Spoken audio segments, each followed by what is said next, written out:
కొండేపి మండలంలోని 18 పంచాయతీలకు చెత్త సేకరణ ట్రాక్టర్ల అప్పగింత. మంత్రి డోలా బాల వీరాంజనేయ స్వామి.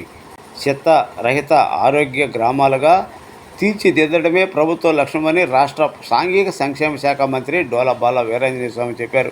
స్వచ్ఛ ఆంధ్ర కార్యక్రమంలో భాగంగా నియోజకవర్గంలోని వివిధ గ్రామ పంచాయతీల్లో చెత్త సేకరించేందుకు మంజూరైన 18 ట్రాక్టర్లను స్వామి గురువారం సాయంత్రం కొండేపి మండల పరిషత్ కార్యాలయ ఆవరణంలో అందజేశారు. ఈ సందర్భంగా ఆయన మాట్లాడుతూ గ్రామాల్లో పారిశుద్ధ్యం పనులు పూర్తి బాధ్యతను సర్పంచ్, గ్రామ పంచాయతీ కార్యదర్శి తీసుకోవాలన్నారు. చెత్తరహిత గ్రామాలుగా మండలాన్ని తీర్చిదిద్దాలని ఆదేశించారు. కార్యక్రమంలో డిఈఓ జి వెంకటనాయుడు, ట్రాక్టర్ మంజూరైన గ్రామ సర్పంచులు, గ్రామ పంచాయతీ కార్యదర్శులు, నాయకులు పాల్గొన్నారు. జన్మభూమి పిలుస్తోంది, నీ పుణ్యభూమి పిలుస్తోంది.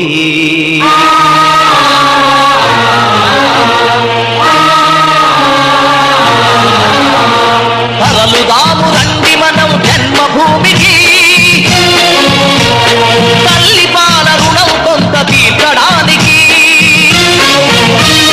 తరలుదాము రండి మనం జన్మభూమికి, తల్లి పాల రుణం కొంత తీర్చడానికి. కన్న తల్లి కన్న మిన్న కదా నేల తల్లి, కన్న తల్లి కన్న మిన్న కదా నేల తల్లి. కదులుదాము తెలుగు తల్లి కాళ్లకు ప్రణమిల్లి, కదులుదాము తెలుగు తల్లి కాళ్లకు ప్రణమిల్లి, కదులుదాము తెలుగు తల్లి కాళ్లకు ప్రణమిల్లి. వందే మాతరం, వందే మాతరం, వందే మాతరం. తరలుదాము రండి మనం జన్మభూమికి,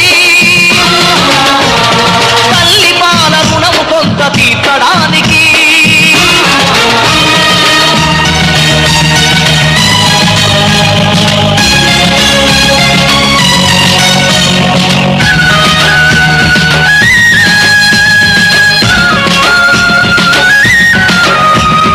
ఎన్నడు నీ సొంత పనులు నిర్లక్ష్యం చేయవు, ఎందుకు మరి ఒక్కసారి పల్లె సేవ చేయవు. ఏడాదికి ఏడాది నీ కోసమే నువ్వు, ఏడాదికి ఏడాది నీ కోసమే నువ్వు. అందులోంచి ఒక్కరోజు నీ ఊరికి ఇవ్వు, అందులోంచి ఒక్కరోజు నీ ఊరికి ఇవ్వు. తరలుదాము రండి మనం జన్మభూమికి, తల్లి పాల రుణం కొంత తీర్చడానికి.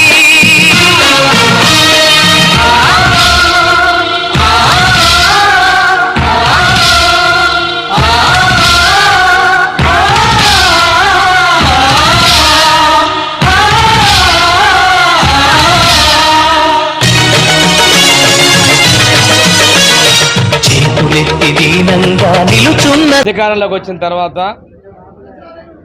ఎక్కడ పేరుపోయిన చెత్తను కూడా శుభ్రం చేసే పరిస్థితి తీసుకున్నారు.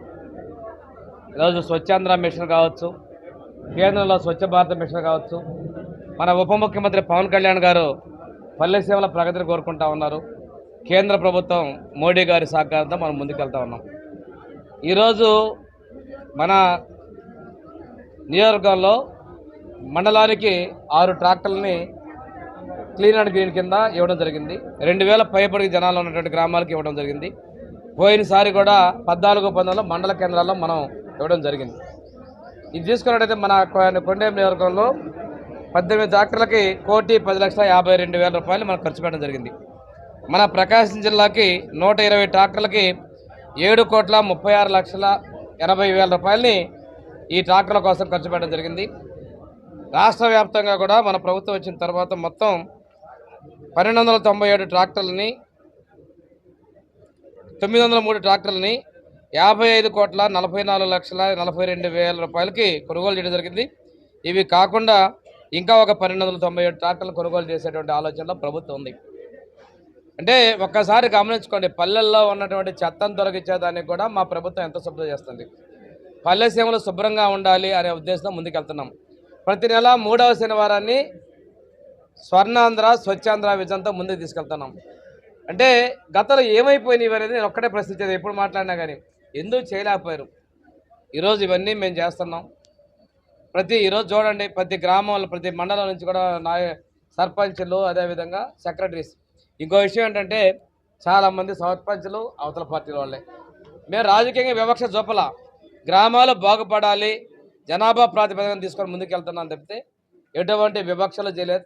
ఏదో కొంతమందికి తెలుగుదేశం పార్టీకి ఉన్నారని గతంలో చేసినటువంటి వివక్షలు మేము జోలిపోవడంలా ఈరోజు గ్రామాలు శుభ్రంగా ఉండాలి, స్వచ్ఛ పంచాయతీ, స్వచ్ఛ వార్డు, స్వచ్ఛ వీధి అనే విధంగా స్వచ్ఛ ఆంధ్ర, స్వచ్ఛ భారతదేశానికి మనం కంకణం కట్టుకున్నాం. దానిలో భాగంగానే ఈ రోజున ఎప్పుడూ లేని విధంగా రాష్ట్ర ప్రభుత్వం